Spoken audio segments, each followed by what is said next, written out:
Teachers tell me what needs to change in the classroom so students love learning again.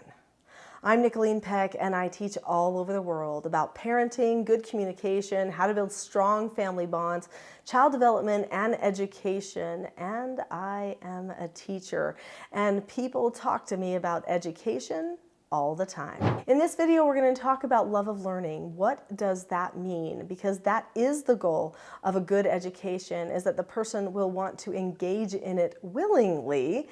And we're going to talk about what frustrations teachers are having right now that seem to be destroying the love of learning and what we can do to bring it back.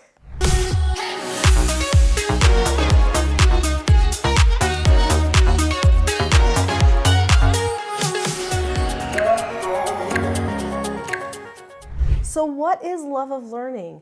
Love of learning is actually a phase of learning. There are multiple different phases of learning that a person goes through. At the very beginning of learning, we just learn core things like what's right and wrong and good and bad and true and false and who are we and what are the opposites, what's up and down and school and the market, and we get a basic understanding of the vocabulary of the world. Then after that, we start to dissect some of the greater meaning in the world, and we start to experiment with it, take it on and own it, play with it. And this should create a love of learning that then leads to greater academic pursuits, more intense writing, more intense thinking, and narrowing down our field of study so that we get into areas where we start to specialize.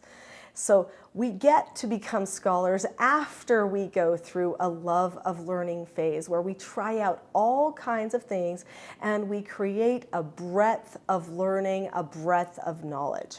Why, right now, are children not having a good breadth of knowledge and learning? What is happening to education that makes it so that love of learning is not occurring?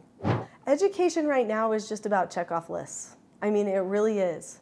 The curriculum has become so computerized that it's actually destroying the learning process.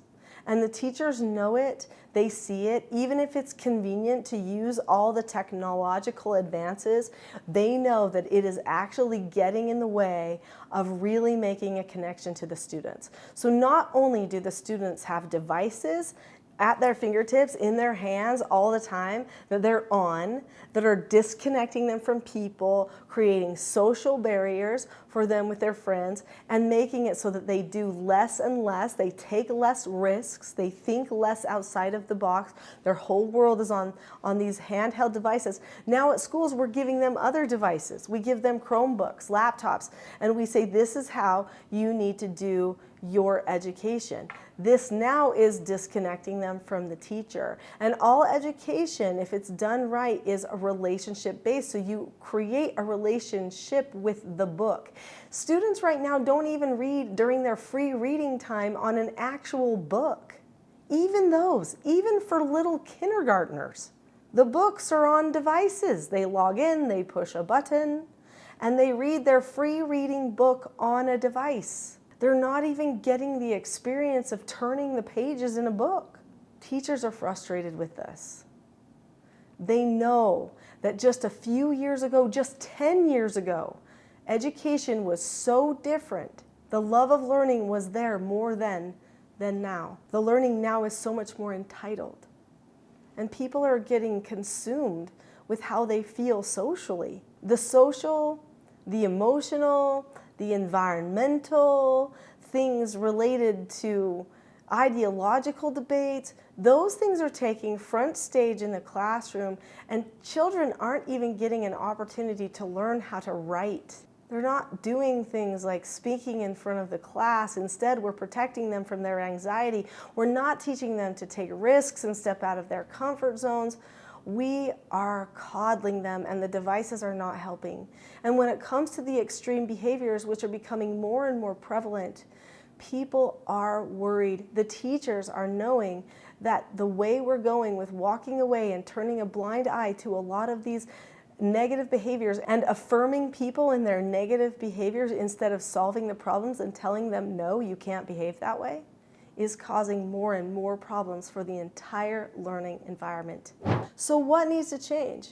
We need to get back to real learning. We need to be brave. I've recently had conversations with teachers about this situation, and they've shared with me that in their classrooms, they've decided to tell the students to turn off the Chromebooks, to shut them down, and they've started handing out papers again, even if it costs the teacher more of their own money, or even if someone gives them flack for making more copies. The teachers are telling them, you need a pencil, you need a pen, you need paper. We are going to do things the old-fashioned way. Teachers need to be brave. Teachers also need the tools they need to handle these behavioral problems. The social emotional learning programs are creating entitlement, and they are not helping. I can help you with that. I have more videos about that here on this channel. So go ahead and watch my next video, which is called From Teacher Burnout to Love Teaching Again.